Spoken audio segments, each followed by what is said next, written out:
গুরুত্বপূর্ণ কয়েকটা খবর সংক্ষিপ্ত সময়ের মধ্যে জানাবো। এর মধ্যে ইরান আমেরিকাকে অবাক করে দিয়ে 15,000 কিলোমিটারের মিসাইল নির্মাণে নজর দিয়েছে। আর ইরানকে এই বিষয়ে সহযোগিতা করছে স্বয়ং রাশিয়া। পাশাপাশি ইরানকে আরো গুরুত্বপূর্ণ নকশা হস্তান্তর করেছে চীন, এমন তথ্য কয়েকটি আউটলেটে আসছে। বলা হচ্ছে এবার হাইপারসনিক নয়, সুপারসনিক মিসাইল ইরানের হাতে তৈরি হচ্ছে চীনের সহযোগিতায়।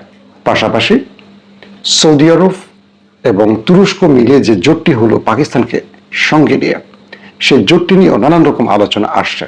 তবে ইন্টারেস্টিং ব্যাপার, ইরানকে আর হারাতে না পেরে এবার মার্কিন জেডি ভেন্স বলছেন নিউক্লিয়ার নয়, এবার আমেরিকাকে রক্ষাই আমাদের টার্গেট। তার মানে কি? এতদিন তারা বলতো ইরানকে ধ্বংস, এখন তারা বলছে ইরান নয়, তাদের আমেরিকা রক্ষা। তার মানে ইরান আমেরিকাকে কি ধ্বংস করে দিচ্ছে? এই প্রশ্নগুলো উঠে আসছে। পাশাপাশি আরো অনেকগুলো গুরুত্বপূর্ণ খবর থাকবে আজকের এই ভিডিওর মধ্যে। প্রথম যে বিষয়টি আমরা আলোচনা করতে চাই, ইসরায়েলের সাথে যারা সম্পৃক্ত হয়েছে, ধরেন আব্রাহাম অ্যাকর্ড, কারা কারা আছে? জর্ডান, বাহরাইন, মরক্কো, আরব আমিরাত, মেবি কোন একটা দেশে হয়তো এলোমেলো হতে পারে। তো মধ্যপ্রাচ্যের বড় বড় রাজনৈতিক বিশ্লেষকরা বলছেন যাদের সাথে ইসরায়েলের সম্পর্ক আছে তারা একটা সময় মিশরের মতো ধ্বংস হয়ে যাবে। একটা সময় পৃথিবীতে মুসলিম রাষ্ট্র বলতে সবার আগে সামরিক বা অর্থনৈতিক বা সকল ক্ষেত্রে সবচেয়ে স্ট্রং দেশটি ছিল মিশর, এবং সেই মিশর যখন ইসরায়েলের সাথে সম্পৃক্ত হলো, সেই মিশরের অবস্থান আজকে একেবারে মুসলিম রাষ্ট্রের সবচেয়ে তলানিতে। বলা হচ্ছে আগামী 1-1.5 যুগের মধ্যে আরব আমিরাতের অবস্থা করুণ হবে, কারণ আরব আমিরাত ইসরায়েলের পাতা ফাঁদে পা দিয়েছে, বা তাদের সম্পৃক্ত হয়েছে, বা তাদের সাথে একজোট হয়েছে, বা তাদের স্বীকার মানে তাদেরকে ইসরায়েল রাষ্ট্রকে স্বীকৃতি দিয়েছে। এবং আপনারা দেখেন বাহরাইনের অবস্থা, জর্ডানের অবস্থা। তবে কিছু বড় বড় রাজনৈতিক বিশ্লেষকরা বলছেন, বিভিন্ন আউটলেটে এরকম খবরও আসছে, আজ হোক কাল হোক মধ্যপ্রাচ্যের অনেক রাষ্ট্র চলে যাবে ইরানের পেটের ভেতরে। কারণ ইরানকে যারা এ পর্যন্ত মার্কিন ঘাঁটি ব্যবহারের সুযোগ দিয়ে হামলার সুযোগ দিয়েছে, ইরান সেসব রাষ্ট্রকে রাখবে না। ইতিমধ্যে আমেরিকা অনেক আরব দেশ ছেড়ে চলে যাওয়ার সিদ্ধান্ত নিয়েছে। আপনারা জানেন অনেকগুলো ঘাঁটি বন্ধ করে তাদের বাহিনীকে ফেরত পাঠানো হয়েছে, তাদের ঘাঁটি বন্ধ করে ফেলেছে আমেরিকা অনেক আরব রাষ্ট্রে। তো এই যুদ্ধে যদি ইরান জিতে যায়, তাহলে অনেক আরব রাষ্ট্র নদী পার হয়ে ইরান ঢুকে পড়বে এবং সেইগুলি তাদের কন্ট্রোলে নেবে। হয়তো কিছু সৌদি আরবের পেটে চলে যাবে, কিছু ইরানের। এটা নিয়ে আমি কাল পরশু একটা দুর্দান্ত স্পেশাল ইভেন্ট করব, সেখানে অনেক ডিটেল আলোচনা করব দর্শক। তারপরে যে বিষয়টা আসছে আলোচনায়, সেটা হলো যে রাশিয়া ইরানকে 15,000 কিলোমিটার রেঞ্জের মিসাইল তৈরির সকল সহযোগিতা করছে, এমন তথ্য কিছু আউটলেটে চলে আসছে। আপনারা জানেন গত 1 দিন বা 2 দিন বা 3 দিন এর মধ্যে আমি একাধিকবার আমার ভিডিওতে বলেছিলাম যে ইরান আইসিবিএম তৈরিতে নজর দিচ্ছে। কারণ ইরানের যিনি সামরিক উপদেষ্টা আয়াতুল্লাহ আলী খামেনি, এখন বর্তমান তার ছেলে মুস্তফা খামেনির, তিনি স্পষ্ট বলছেন যে আমরা আমেরিকাকে দুটো সারপ্রাইজ দিতে চাই। এক, আমেরিকা যদি আমাদের নিউক্লিয়ার অ্যাটাক করে তাহলে আমরা নিউক্লিয়ার জবাব দেব। ইতিমধ্যে কালকে থেকে আপনারা সকল গণমাধ্যমে দেখেছেন যে ইরানের রাষ্ট্রীয় টেলিভিশনে তাদের রাজনৈতিক যিনি অ্যাডভাইজার এবং তাদের সামরিক অ্যাডভাইজার, তারা একাধিক বক্তব্য দিয়েছে, এবং প্রত্যেকটি বক্তব্যের মধ্যে যে বিষয়টি এসছে সেটি হলো ইরান কি নিউক্লিয়ার বানাবে। সে উত্তরে তারা বলছে আমেরিকা যদি ইরানের নিউক্লিয়ার অ্যাটাক করে সেই ক্ষেত্রে ইরান অবশ্যই নিউক্লিয়ার বানাবে। এখন বানাবে না বানিয়ে ফেলছে এটা তারা বলছেন আমরা বানাবো। এবং ইরান এই মুহূর্তে সবচেয়ে বেশি গুরুত্ব দিচ্ছে নিউক্লিয়ার। ধারণা করছে ইরান বানিয়ে ফেলেছে, হয়তোবা একটা মোক্ষম টাইমে পরীক্ষা চালাবে অথবা ঘোষণা দেবে। এবং ইরান বলছে যে আমরা এখন নিউক্লিয়ার দিয়ে জবাব দিতে চাই। এই বক্তব্যটি প্রমাণ হয়ে গেছে যে ইরান এতদিন তারা বলছিল নিউক্লিয়ার বানাবে না, এখন তারা ইরান বলেই দিচ্ছে যে আমরা নিউক্লিয়ার বানাবো, মানে বানিয়ে ফেলছি অথবা বানাচ্ছি, এটাই। তো মিস্টার জেডি ভেন্স, মার্কিন ভাইস প্রেসিডেন্ট, তিনি কি বলছেন যে আমাদের মূল টার্গেট ছিল ইরানকে কোনোভাবেই নিউক্লিয়ার বোমা বানাতে দেব না। তবে এখন আমাদের টার্গেট সেটা নয়, আমাদের টার্গেট আমেরিকানদের তেল গ্যাস অল্প দামে কেনার রাস্তা করে দেয়া, অর্থাৎ হরমুজ, বাবুল মান্দাব এই অঞ্চলগুলো ইরান বন্ধ করে দেওয়ার ফলে বিশ্বের জ্বালানির যে সংকট তৈরি হয়েছে, এই সংকট শুধু এই অঞ্চলে না, এটা আমেরিকানদের গায়ে তাপ লেগেছে। এবং আমেরিকানরা তারা এখন তেল অনেক দামে কিনতে হচ্ছে, তাদের যে মূল্যে তেল ছিল সেটা কয়েকগুণ বেড়ে গেছে।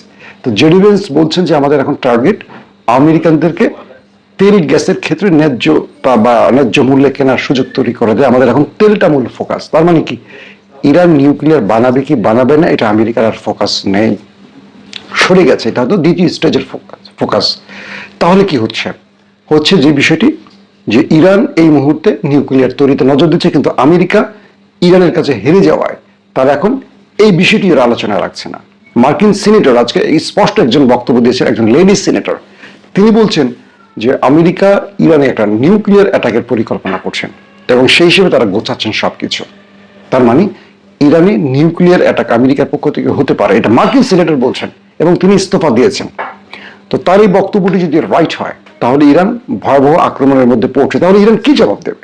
সেই জবাবটাও ইরান রেডি করে রেখেছে। হয়তোবা নিউক্লিয়ার অ্যাটাক হলে নিউক্লিয়ার জবাব হবে, অথবা কোনো আইসিবিএম অ্যাটাক হবে। এই আইসিবিএম ইরানের কাছে আছে, ইরান এই বিষয়ে কিছু বলছে না, তারা এটাকে আলোচনায় রাখছে। আইসিবিএম হয় রাশিয়া দেবে, হয় ইরান দেবে, তাদের কাছে আইসিবিএম আছে এবং উত্তর কোরিয়াও দেবে, এই ঘোষণাটিও আসছে। কারণ এই দুটো দেশ ইরানকে এখন 15,000 কিলোমিটারের মিসাইল তৈরিতে সকল সহযোগিতা করছে। আবার ইরান বিশেষ নকশা সুপারসনিক স্পিডের সে মিসাইলের নকশা দিয়েছে ইরানকে, এটি নিয়ে এখন আলোচনা চলছে। এখন সবচেয়ে বড় যে ধাক্কাটা আসছে সেটা হলো ইরান তার শত্রুকে যেভাবে আটকে ফেলেছে, মানে আমেরিকা তাকে, ইরান যেভাবে আমেরিকাকে আটকে ফেলেছে, এখন ডোনাল্ড ট্রাম্প আসলে এখান থেকে কোনো এক্সিট রুট পাচ্ছেন না। তিনি বারবারই হরমুজ নিয়ে নানান কথা বলছে, কিন্তু হরমুজ পুরোপুরি ইরানের কন্ট্রোলে। তো এই পরিস্থিতিতে সবচেয়ে বড় আলোচনা এখন যে ইস্যুটি নিয়ে, যে আমেরিকা কি ইরানের কাছে নত হয়ে বিষয়টি মেনে নেবে নাকি নিউক্লিয়ার অ্যাটাক চালাবে।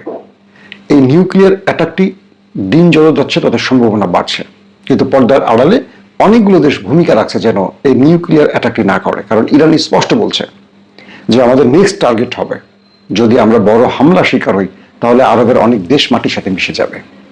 এখন কোন দেশটি বলা যাচ্ছে না, কিন্তু ইরান এই কাজটি করবে। সাম্প্রতিক সময় আপনারা দেখেছেন ইরান আরবের মোটামুটি গালফের প্রত্যেকটা দেশে হিট করেছে, তারা ইরানকে কিচ্ছু করতে পারেনি। এর মাধ্যমে এটা বোঝা গেছে এই অঞ্চল থেকে আজও কালক আমেরিকা পালাবে, এটা কনফার্ম।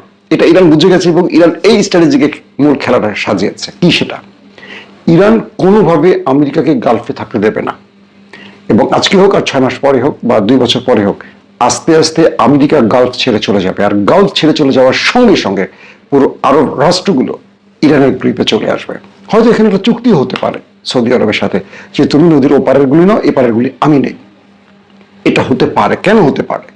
কারণ এই রাষ্ট্রগুলো যারা আমেরিকার সাথে এতদিন মিত্রতা তৈরি করে ইরানের 12টা বাজিয়েছে, তাদের অবস্থা দুর্বল হয়ে যাবে। অনেক ছোট ছোট রাষ্ট্র আছে, কাতার, কুয়েত, এগুলো ছোট ছোট দেশ, এগুলো ইরানের পেটে চলে আসতে পারে। বাট এখানেও আবার এরদোয়ান একটা স্ট্রং ভূমিকা রাখছে, কারণ এরদোয়ান এখন পর্যন্ত ইরানকে সমীহ করছে বা ইরানকে তার পক্ষে রাখছে, অথবা আমেরিকার এগেনস্টে ইরানকে সহযোগিতা করছে, যাতে করে কখনো ইরান এরকম আগ্রাসী মনোভাব বা দখলদারিত্বের চিন্তা করলে সেখানে রজব তৈয়ব এরদোয়ান ইরানকে শান্ত করতে পারে, অথবা মূল আলোচনার টেবিলে একটা বড় রকম দাবির জন্য অথবা থামিয়ে দিতে পারে ইরানকে। কারণ ইরান আমেরিকাকে এই অঞ্চল থেকে খেদাতে পারলে এই ইরান এরকম থাকবে না, এই ইরান তখন বিএনপি হয়ে যাবে। বিএনপি হবে, বুঝছেন তো, বিরোধী দলে বিএনপি একেবারে বিড়াল থাকে। ক্ষমতায় বসার পর বিএনপি কি করছে মোটামুটি বুঝতে পারছেন। তো এটা ইরান হতে পারে, অসম্ভব কিছু না। সবসময় বিএনপির পক্ষে ইরানের পক্ষে বলি বলে বিষয়টা এরকম না। তো এই ক্ষেত্রে আসলে কি হবে, এগুলো নিয়ে অনেক আলোচনা চলছে। তবে দুটো বিষয় এখন আলোচনার সবচেয়ে তুঙ্গে রয়েছে। এর মধ্যে যে ইসরায়েল তার পরাজয় মোটামুটি বুঝে ফেলছে, আমেরিকা তার পরাজয় ঘোষণা শুরু করে দিয়েছে, মার্কিন গণমাধ্যমগুলো বলতে শুরু করেছে যে ইরানের কাছে আমেরিকার পরাজয় হয়ে গেছে। তাহলে এই পরাজয়টা আমেরিকা আসলে কি কি হারাবে?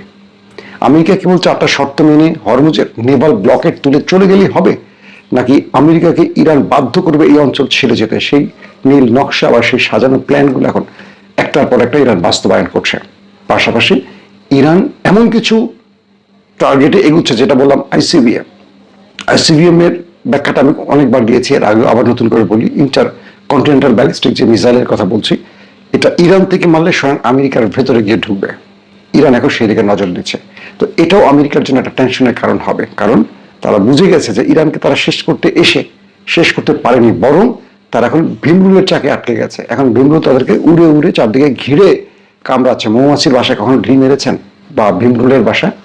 ঢিল মেরে আপনি পালাতে পারবেন না, সব আপনাকে একসাথে এসে টার্গেট করবে চারদিক থেকে, আর যেখান দিয়ে পারবে হুল ঢুকাবে আপনার শরীরে। এরকম ছোটবেলায় ঢিল মেরে মৌমাছির অনেক কামড় খেয়েছে, মানে এটার অভিজ্ঞতা আছে। তো ইরান এখন চারদিক থেকে ইরানকে আমেরিকাকে ঘিরে ফেলছে। আমেরিকার কোনো ধমকে কাজ হচ্ছে না, ইরান উল্টো আরো জোরে ধমক দিচ্ছে আমেরিকাকে, এভাবে সবকিছু কন্ট্রোল করছে। তার মানে এইটুকু বলতে পারি, আপাত দৃষ্টিতে ইরানের কাছে আমেরিকার কোনো জয়ের সম্ভাবনা নেই। এখন যদি আমেরিকা এখান থেকে বাঁচার জন্য কোনো নিউক্লিয়ার অ্যাটাক করে বসে, তখনই বোঝা যাবে ইরানের কাছে নিউক্লিয়ার আছে কিনা। কারণ পাল্টা নিউক্লিয়ার অ্যাটাক যদি